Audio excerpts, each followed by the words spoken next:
Hello and welcome to the In Gaming Podcast, where I, Hardiment, along with my good friend and co-host DestinoWill, talk all things video games. You can catch us at 7 p.m. GMT every Tuesday here on YouTube with a brand new episode. We love to hear from our listeners, so please give us a shout with any questions, feedback, or suggestions, either in the comments section below or over on Twitter at In Gaming Podcast. If you enjoyed today's show, please be sure to like and subscribe and share the podcast. And without further ado, let's take a look at what's been going on this week in gaming. Well, so this weekend I've been playing the Mario Kart 8 booster pack tracks, which just released a couple of days back. I've been having a lot of fun. It's more of the same, which isn't a bad thing. I mean, I've been playing the previous set of tracks for probably close to 5 years by this point, I think, and not gotten bored of them. So it's always good to have a bit more variety. So there's going to be 6 releases, each containing 2 cups, and each cup contains 4 tracks. So 8 tracks in 6 times over the next year, I think. It was reasonably priced. So, I mean, on the Switch store, it's like £25, but I bought it from a game shop digital code, which was like 16, which is pretty reasonable considering you get the same amount of tracks that ship with the base game eventually. So is that 16? That's for the whole year and a half pass. Yeah. Not just these. Not just these ones that are released. Yeah. And I believe you can also get them included if you get the Switch Online expansion pack thing, which I do not have because I can't figure out whether it's worth it or not. And I think a lot of people will probably say it's not, but that's a different conversation for a different time. So play through them, play through all the tracks. Just as fun. I think all of them, if 7 of them are all from previous games which have been reintroduced. So there's a couple from Mario Kart Tour, World Tour, which are the ones inspired by real life locations. So there's a Paris track and a Tokyo track. And there's a couple from other handheld consoles, DS, 3DS, Game Boy Advance, and one from the Nintendo 64. And one from the Wii as well. There's also one which someone might be able to correct me on this. It's called Ninja Hideaway. It doesn't have the little tab which shows which game it's from.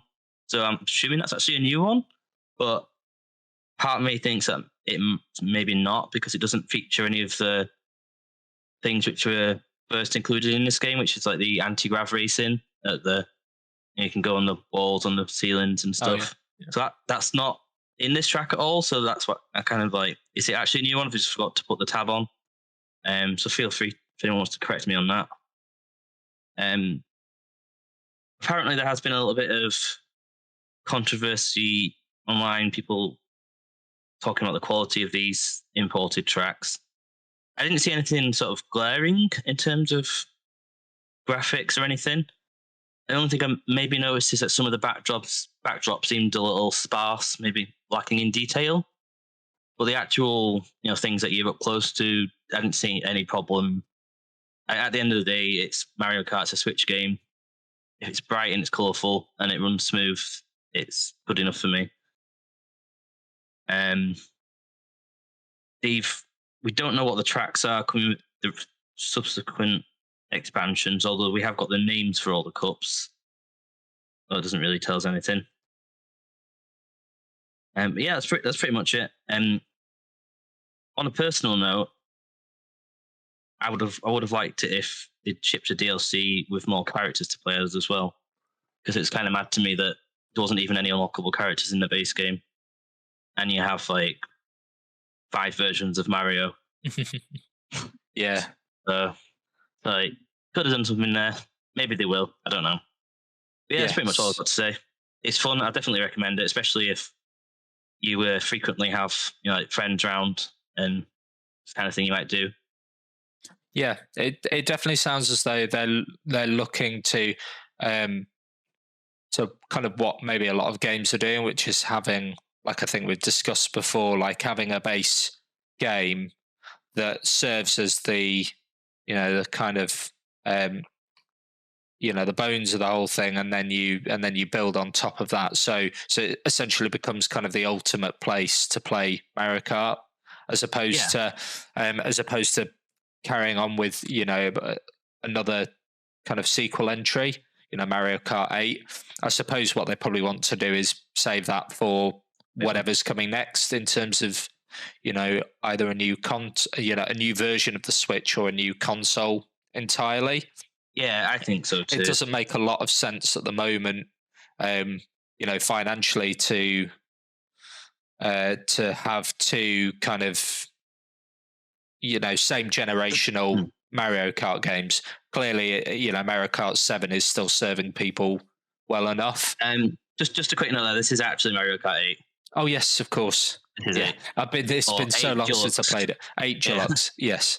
So it makes more sense to stick with 8 as opposed to moving on to 9 until they've got a new console, which could come with new input, new kind of input methods, new types of controllers that will start to add more functionality that you can play with, a bit like how the DualSense has informed maybe some of the game design in the newer PS5 games. So well, at least it sounds good. I did spot the controversy, because no game is lacking in controversy these days. No.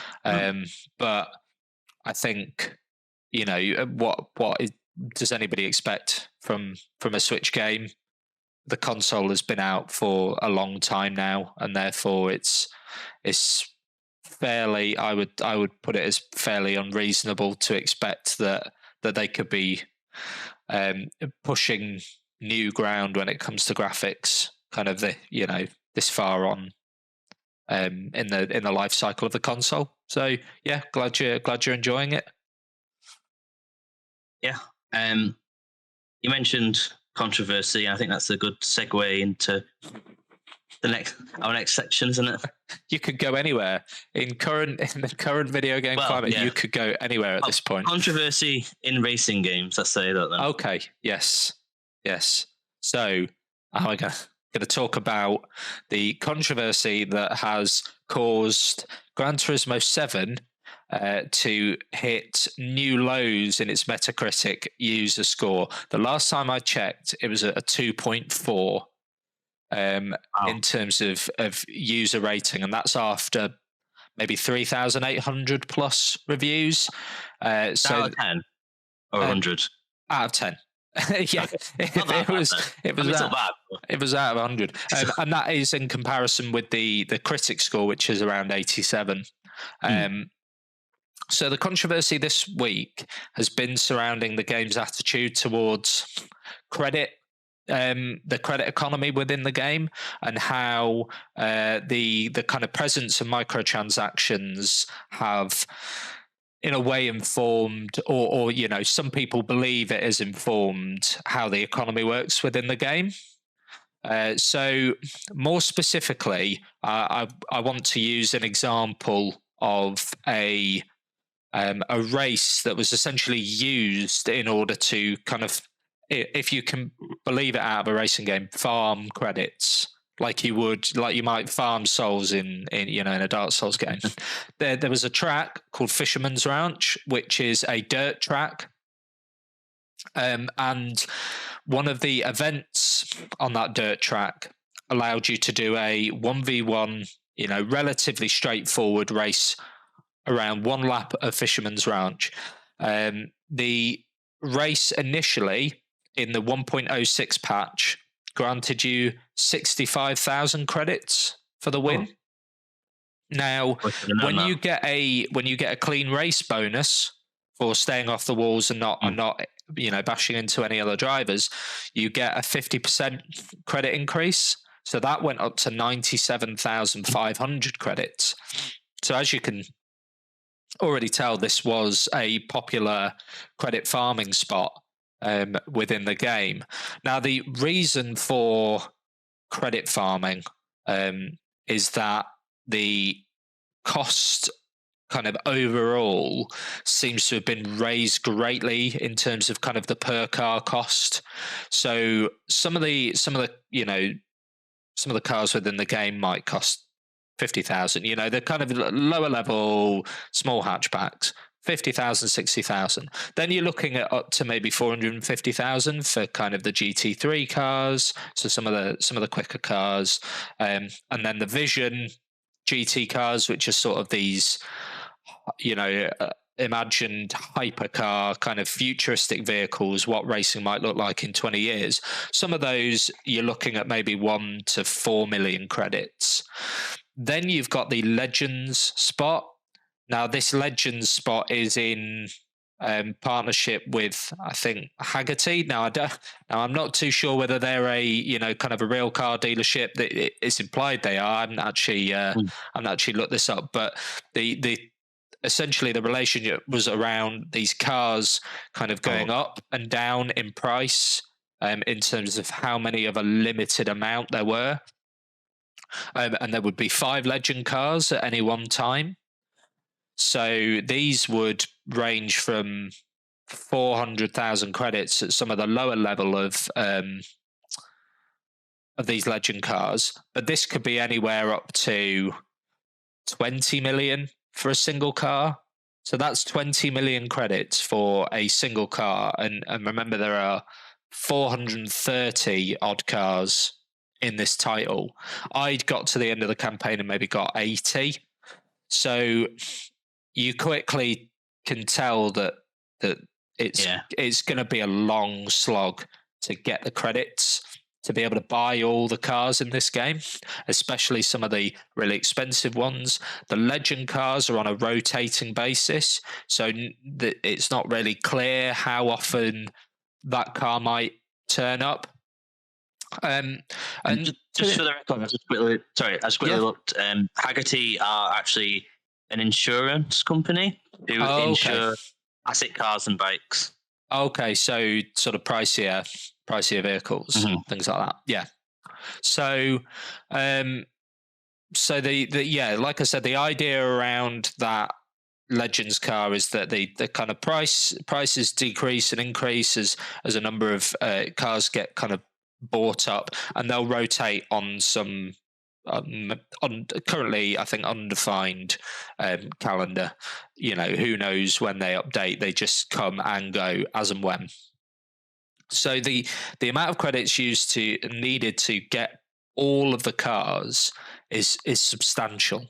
Is a lot, and while it makes sense to an extent that it takes a long time. There's not really a problem with the concept of taking your time, putting the work in to get all these cars. It's when the prices are so astronomical and the economy is so almost manufactured towards implying that you go and purchase some form of credits, that it becomes a real issue. And a lot of people have had an issue with that. Now, what made that issue even more troublesome and problematic was that while before the latest patch, which was patch 1.7, which was patch 1.06, when you could make 1,750,000 credits an hour with the Fisherman's Mounts race, they have nerfed this to now, I believe it's 30,000 credits per race. And then obviously with a clean race bonus, you get 45,000. So they've more than halved the amount of credits you get out of this single race, this single kind of small. Well, it's not a championship, but it's like it's a race that they've defined within the game as part of Fisherman's Ranch. So that was a massive issue. 1.06, you could get 1.75 million, and now I believe the rate is around 800,000. So just to bring this into perspective, with the 1.06 patch, Gran Turismo 7 was the third highest earning credits per hour Gran Turismo title. But that is excluding the fact that GT5 and GT6 essentially gave you credits on login. They gave you credits for a variety of other reasons, for active events, things like that. So there was far more methods through which to get credits, but this is speaking specifically to how many credits you could earn in any given race. So it was 1.75, and that made it the third highest earning. With the 1.07 patch, it is now the seventh highest earning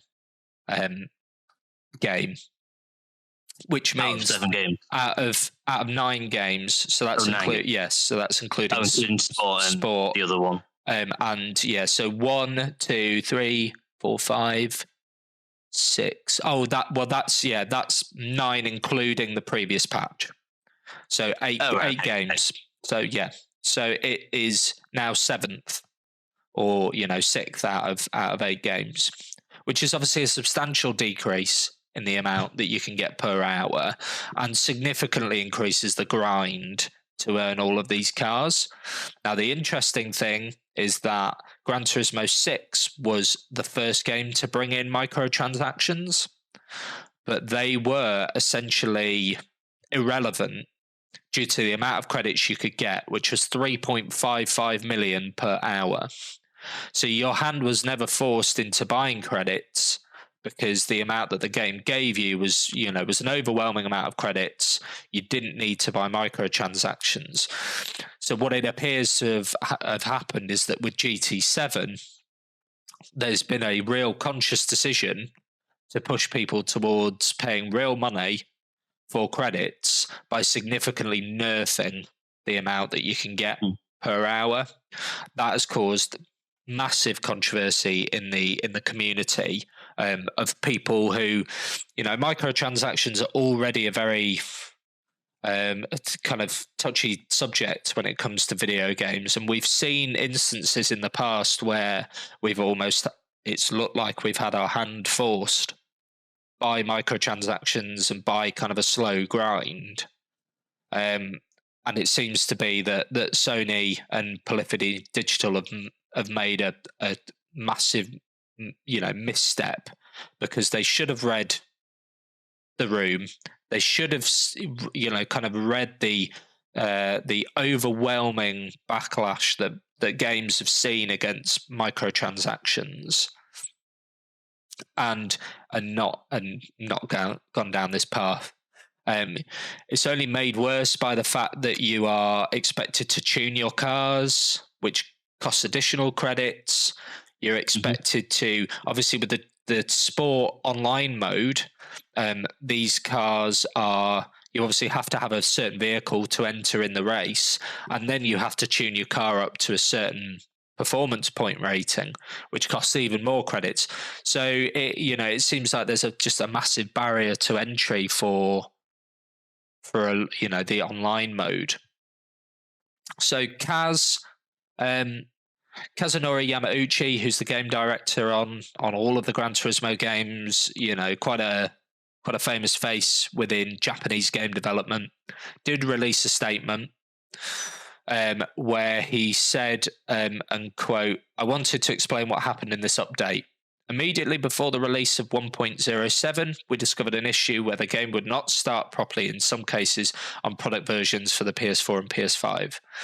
This was a rare issue that was not seen during tests on development hardware or the QA sessions prior to the release, but in order to prioritize the safety of the save data of the users, we decided to interrupt the release of the 1.07 update and to make the 1.08 correctional update. This is the reason for the delay." So what he was referring, end quote. So what he's referring to there was that the game was offline for almost 1.5 days. You could not access it.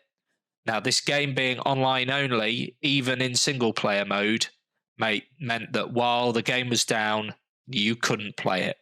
You couldn't access your cars. You couldn't access any offline, single player content, which obviously was kind of added fuel to the fire when it comes to the controversy, because what is the need for a single player game, for the single player components of this game to be online? There is no need. The only need is the used car and the legend car aspects, which consistently update. They're always kind of changing their kind of menu list of cars you can get. So that didn't help. Following on, he referred to the microtransactions. So he said, quote, also in this update, some event rewards have been adjusted. I wanted to also explain the reasons for it and our plans going forward. In GT7, I would like to have users enjoy lots of cars and races even without microtransactions. At the same time, the pricing of cars is an important element that conveys their value and rarity, so I do think it's important for it to be linked with the real world prices. I want to make GT7 a game in which you can enjoy a variety of cars lots of different ways, and if possible would like to try and avoid a situation where a player must mechanically keep replaying certain events over and over again. End quote. Now, I don't even know where to begin because, as I believe I saw somebody post on Reddit, what this is saying is Kaz is saying you can't afford these cars in real life, so you also can't afford them in the game.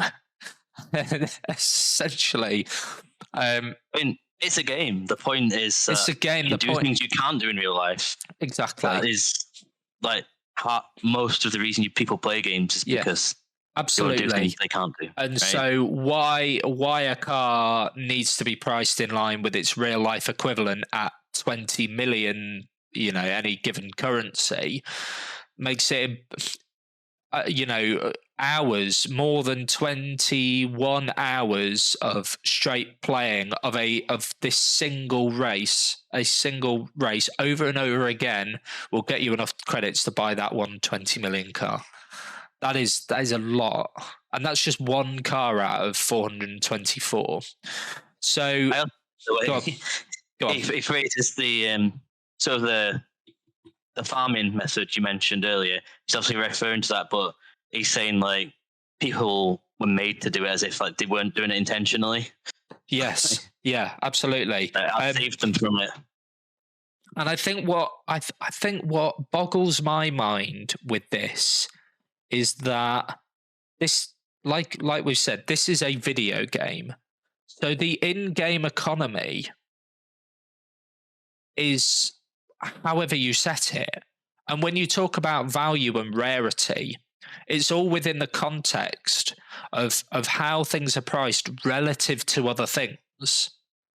And it doesn't need to be relative, it doesn't need to be related to, a real world price. If you could reduce the price of every single car in this game by by 75%.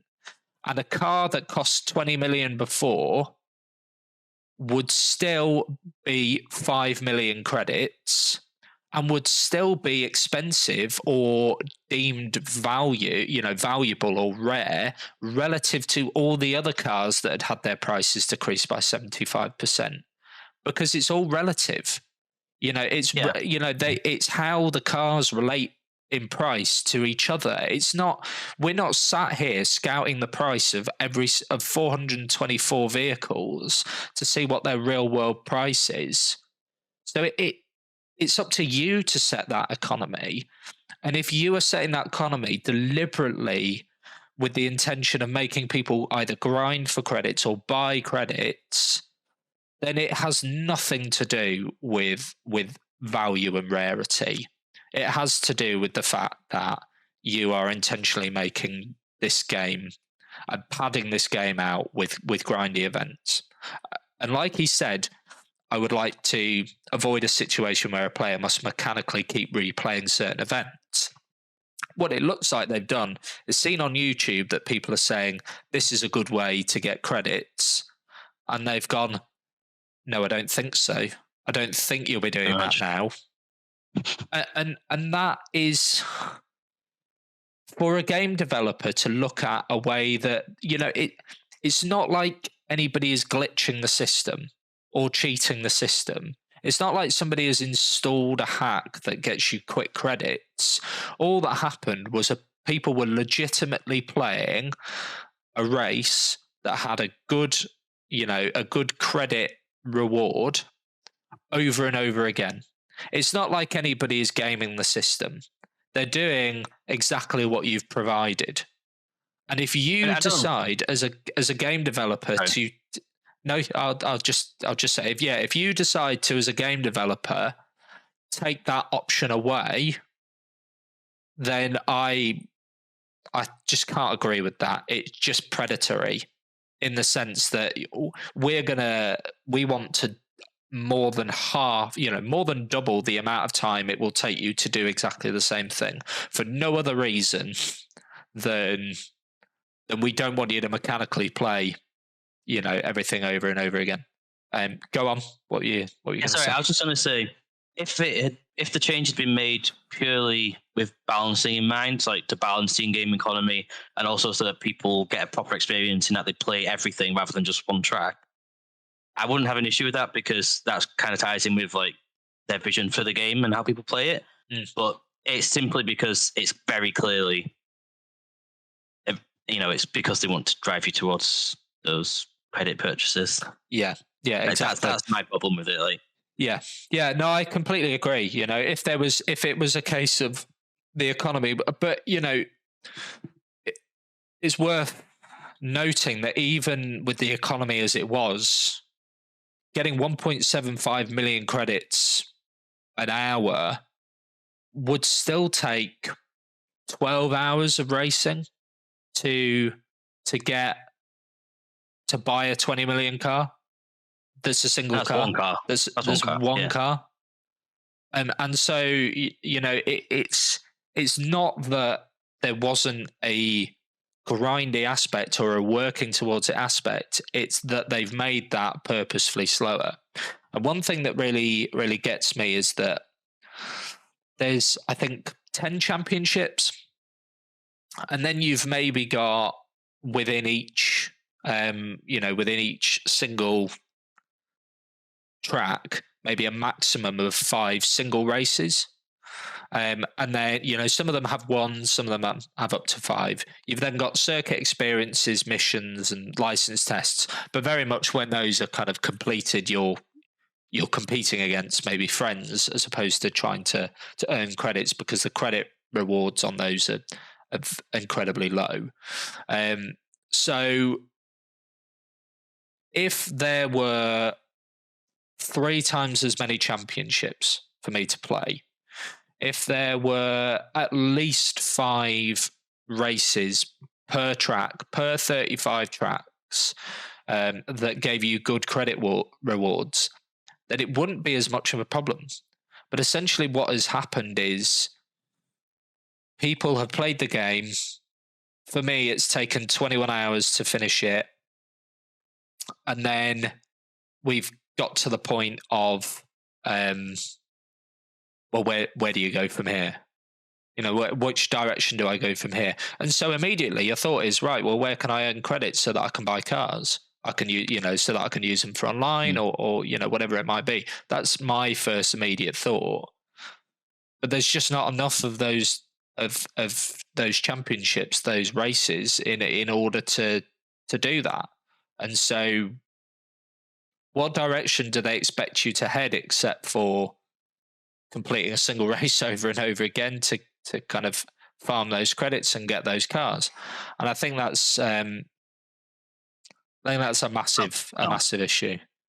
I think based on what we've talked about, we know what the direction is that they want us to head. Yeah. And it's bullets. That's what it is. Yes, yeah. And I think in order to get a 20 million car, I believe it's about £153 in order to buy that car in terms of credits. Yeah. So million insane. Credits is about 15 quid. And you obviously, maybe even more than that. maybe even more than that. Let's actually have a quick look. I'm going to have a look. Mission store. So let's have a quick look at the credits. I think I recall it was something around £2 for 100,000 or maybe 200,000. But we're about to find out. So, okay, so for 2 million credits, it is £16. So yeah, right. if you're looking at a 20 million car, that's 160 quid. to buy a £20 million car, which is just not good enough, really. It's it's appalling. And one thing that it reminds me of, and just before we wrap it up, kind of a comparison that I have is to bring Destiny up again, because it's almost analogous to the entire gaming industry at times. When Destiny 2 first released, there was a kind of big hoorah. It played really well. The gunplay was good. The supers, the mission structure, having a kind of a full campaign, and some of the other elements to it were at launch were really good. And then it got to a point where 3 weeks later, everybody had played all of that, and everybody was a bit like, well, what do you do now? There's nothing to do. What do you go and farm the raid over and over again? I've got no quest steps. I've got no bounties, anything to kind of go and keep me moving forward. And so what happened was that there was an initial flurry of good praise, good press, because people had only got so far as finishing the campaign and doing some additional endgame stuff. And then it got to a few weeks later, and the community kind of was saying, what now? And I have a feeling that exactly the same has happened this time, in that Gran Turismo is beautiful. The driving is great. There are loads of elements to this game that are really, really good, that are stellar when it comes to a racing game. But then a week later, well, everybody had done all the menus. They'd done all the license tests and the missions, and they all went, well, what now? Where do we go from here? Do we play sport where it's the same race every day for a week? The same 3 races every day for a week, which is not what people want. People want variety. You can't just race the same 3 races over and over and over again. That becomes tedious. And so there was initial flurry of really good praise. Everybody really enjoyed the game, those first aspects and the first bits that a reviewer might look at. And then it dawned on everybody that maybe there wasn't enough to do. Now, that's not to say that myself or yourself who've kind of paid for this game, have had a bad time in the initial. I really enjoyed the first weeks playing it. Really enjoyed the 21, 22 hours that I put into it, and I'm looking forward to seeing what DLC there is, what new cars, new tracks, new championships there are coming down the line. But it's sort of like in between that. Well, what now? So that's where where these live service games almost fall down, is that they've got a really good first 20 hours, and then you shrug your shoulders and you go, well, where do we go now? What do we do now? What did they ever think of what should happen at this point?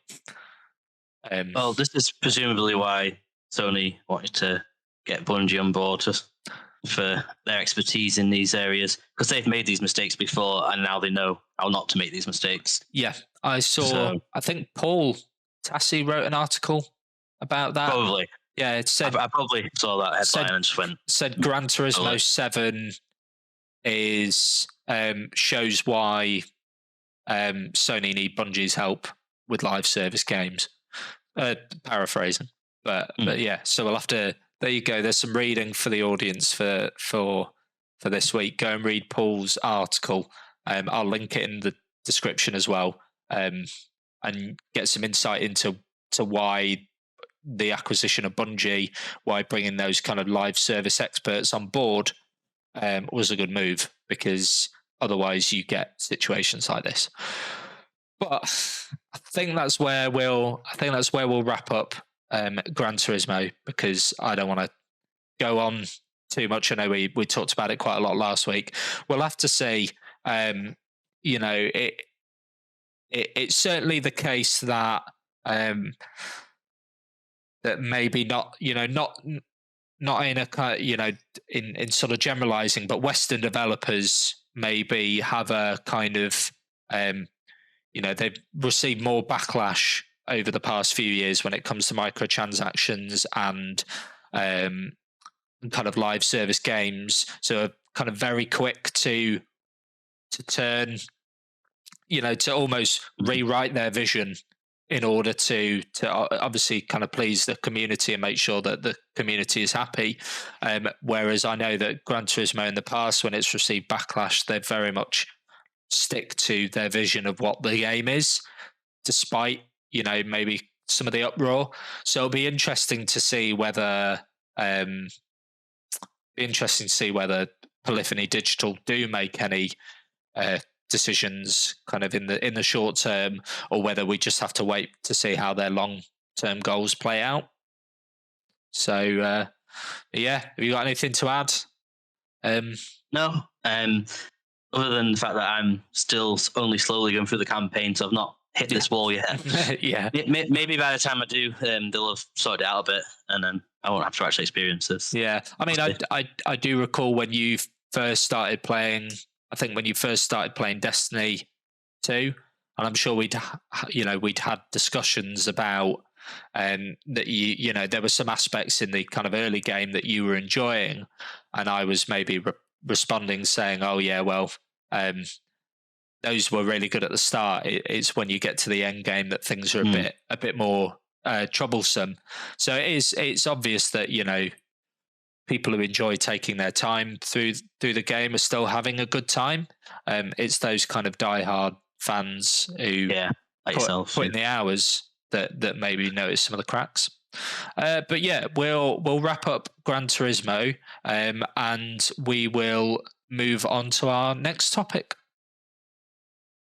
I just wanted to talk a little bit about the recently introduced crafting element of Destiny 2, which is a brand new feature which came along with the Witch Queen, which released a few weeks back now. I think it's almost a month actually.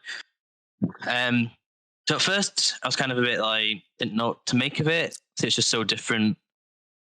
The game's always been about loot, getting drops, chasing rolls, whatever. And then this they presented with something where you can just make a weapon and you can choose your role, which sounds simple, but it was not simple. Well, it's not simple initially. So what you have to do is unlock the pattern for the weapon, which is basically like a blueprint or a recipe, whatever, that kind of thing, before you're allowed to craft it. And you get several through the course of the campaign, but the rest of them you have to get these red bordered weapons, which are called deep sight weapons, of the weapon you want to craft. And depending on which ones you are, it's either 2, 3, or 5 of them you'll have to complete before you can fully extract the pattern. So you need to get the weapon, use it for a bit, trash it, get another one of the same. and there's also RNG as to whether you get the red bordered ones, which you can turn into the patterns. So these are all things I think they're looking at and probably going to adjust in future seasons. But I'll skip to the bit where you actually make the weapons. So it is actually pretty good. You'll craft your weapon. You'll only have the basic perks available at the beginning, and you can also choose kind of like the barrel, the magazine as well. And so you can choose what stats you want to prioritize, whether you want a quick reloading weapon, whether you want something that got great handling, or whether you prefer something that's got a lot of range. Depending on whether you're using it for PvE or PvP, it's gonna, whichever one you want to pick. And I've had a lot of fun. I've been putting together the Season of the Risen bow. It's called Under Your Skin. So it's a void bow, as most weapons are void at the moment, it seems. If you pair it with the volatile round, which is where once you've procced that, basically everyone explodes when you hit them and they'll explode each other. And this bow can also come with explosive head and also dragonfly, which is already an explosion. And then there's advanced perks. So eventually I'm aiming to get like the advanced version of dragonfly, and then also use the dragonfly spec mod on the bow itself, and then pair that with the volatile round and hopefully just explode the hell out of everything. And so to get all the perks available, you have to then level the weapon up. I think it's 20 when they're all unlocked, which you can, if you're doing sort of a higher level activity like a Nightfall, you can probably get a level per run. And if you mostly using that, it is a bit grindy. But if I get this bow leveled up and it does what in my head I think it's going to do, then that's definitely worth the investment, I think.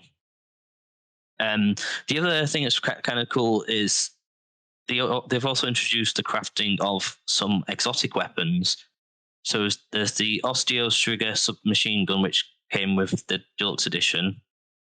The reason I mention this is because what you can actually do when it reaches level 10, you can then recraft it or reshape it, as they call it, and apply the catalyst, which is very nice because typically you have to do something to earn a catalyst, whether it's a drop from an activity or whether it's a quest, and then also grind the use of that weapon for a very long time before the catalyst is complete and you can actually attach it to the gun.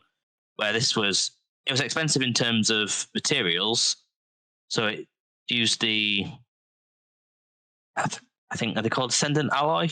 The weapon equivalent of the golf balls that you use for upgrading your armor. Yeah. So it took like 3 of them and a bunch of other bits, but that was a one and done transaction. The catalyst is now on that gun, and I don't have to complete the catalyst or anything.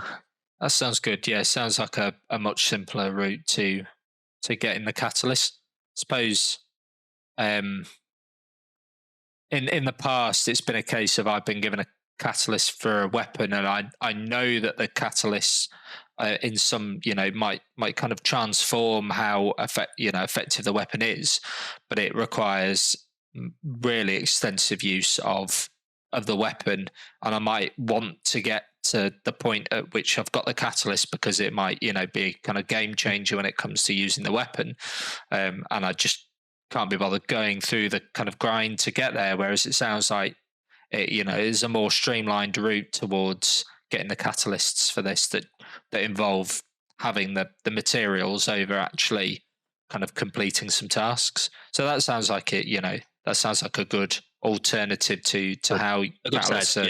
Yeah. So the other thing is the materials used for the regular crafting. There's too many of them, as with many systems that Bungie introduces into Destiny. There's one, and I can't remember. I'll be honest, I can't remember the names of any of them because there's just so many. There's one main resource which is like you use a big chunk of that every time you craft something or recraft something, and then there's loads of smaller ones which I think each one relates to a different perk column. So if you want to change a perk in this column, then you got to use this one. And they all get extracted from different weapons with the red borders. And it's kind of a bit messy and confusing. There's nowhere in the game it actually tells you how much of each one you've got, apart from when you go to craft and it tells you don't have enough. Or when you go to extract them from a weapon, it tells you you've reached the cap. But there's no screen that just has them. Oh, okay. So it's kind of messy and confusing. Yeah. I think short term, the plan is to increase all the caps for all of them.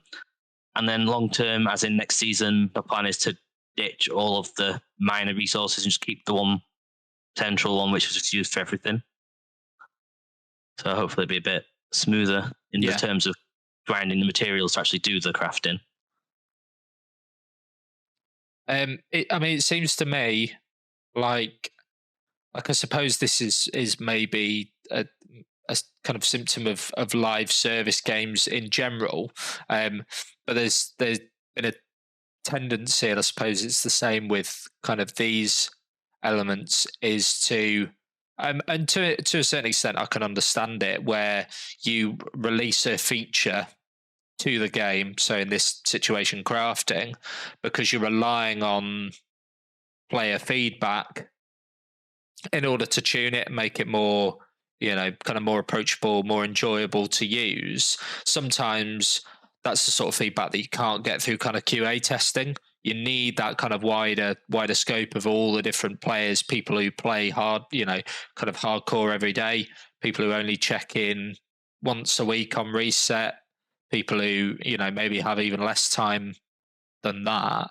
And I think it was the same kind of with the transmog, in that they released the feature, and at that point, found out some of its shortcomings, some of the things that needed to kind of be tuned to make it better for people who perhaps couldn't get on the game all the time.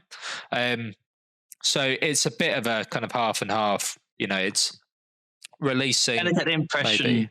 the mentality with these things is because they want to get the balance for the grind correct, so that it takes long enough that people will do it and get something out of it, and it'll take a while, keep them going, but they don't want it to be punishing and depressingly hard. Yeah. I think in terms of making alterations after launch, it's a much better look and feel for players as well, that they strip it back and make it nicer than they then make it harder. Yeah. Oh yeah. Because it was too easy. So I think that, because you can have people saying, "Oh, this is this grind is too much. There's too many materials." Okay, we'll next season we'll roll it back, make it a bit more straightforward. But if it was the other way around, and everyone's completing it within like the first day, kind of, and then we're going to make it more difficult, and that negatively impacts a lot of people, especially those who don't play every day. Yeah, because even though the increase in complexity or the increase in difficulty might be better for the long-term health of the game, in terms of people not being able to rush into and kind of get all these things out of the way really quickly, it's always better to probably release a more complex system that you're then able to kind of strip back, than it is to release one that almost is it's difficult, talking about kind of it being maybe condescending in a way. Oh, we aren't able to understand the complexities of this system, so or our audience isn't, so we'll release something really simple. It's basically saying, look, we'll build some elements of complexity to it to begin with, and then we'll see what the feedback is, and we'll make a change. It certainly is different to games like Monster Hunter, where the systems are so convoluted, so complex. There's so many of them, and you can bet your bottom dollar that Capcom aren't going to make any changes to incredibly strip back and simplify a lot of those systems, whereas we get that with Destiny, and some of the live service games. They're a bit more on it when it comes to making sure that the system's really approachable to people. So I think that's I think in the future we might see ways for games to be able to almost tailor the experience to our playtime. It's something that I've thought about in the past, is that the game, using an algorithm or using machine learning in order to essentially determine, are you a player who prefers this, prefers that, somebody who puts long hours in, or are you somebody that's a bit more casual, and they can kind of tailor the systems in a really kind of flexible way to make sure that people who play a lot get those kind of really rich, more complex experiences, because they're people who have got the time to experience them, or if somebody's just a really casual fan, then they know that they're not up against kind of hit by a brick wall when it comes to moving forward. So that's what we might see in the kind of future of live service games. But sounds like they're making some good steps in the right direction to tuning this.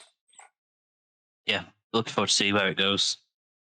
Yeah, no, definitely. I need to jump back in. I've sunk a lot of time into Gran Turismo and Elden Ring over the past week. So with Iron Banner back, and a bit of a roadmap of what events we can expect, I'll certainly be jumping in again, probably before reset on Tuesday. Is there anything else in that you wanted to touch on? No, I think that's all from me. Yeah, I think that's all from me. It's been a long 4 weeks of video games releasing one Yes. after the other, and there's still plenty more to come this year. We've got Ghostwire Tokyo coming out, I think maybe next week. Oh, is it that soon? I think No. it's at the end of March. Let me double check through the use of I'm going to Google actually search. try and finish off some of these things. It's that I've actually already done. in 2 days. Oh. So the 22nd of March, and we can also expect Tiny Tina's Wonderland. That is coming out on in March, March 25th. I was struggling to find a release date there for some reason. It didn't want to be 5 days. Didn't want to be really How can you not find it? clear. Yeah, when you Google it, it twist on the doesn't give you a release date. But that is one game that I have had my eye on, because it's the the kind of quirkiness and the gunplay gameplay of Borderlands mixed with the kind of rompy RPG nature of Tiny Tina's Assault on Dragon Keep, which was a Borderlands 2 DLC, and it's got Will Arnett in it, and anything with Will Arnett in it is it jumps to number one on my list of priorities. So we'll obviously keep an eye on those. If we jump into either one of them, we'll sure be talking about it over the next few weeks. But unless you've got anything else that you want to talk about today, Will? No, that's great. Right. Well, that's all from me then. That's all from us this week. We'll be back next week with another episode, Tuesday, 7 p.m. GMT. Be sure to like and subscribe and share the podcast if you enjoyed it. We've had a good discussion today, so looking forward to more next week. So with that being said, it's goodbye from me. Bye from me. Goodbye.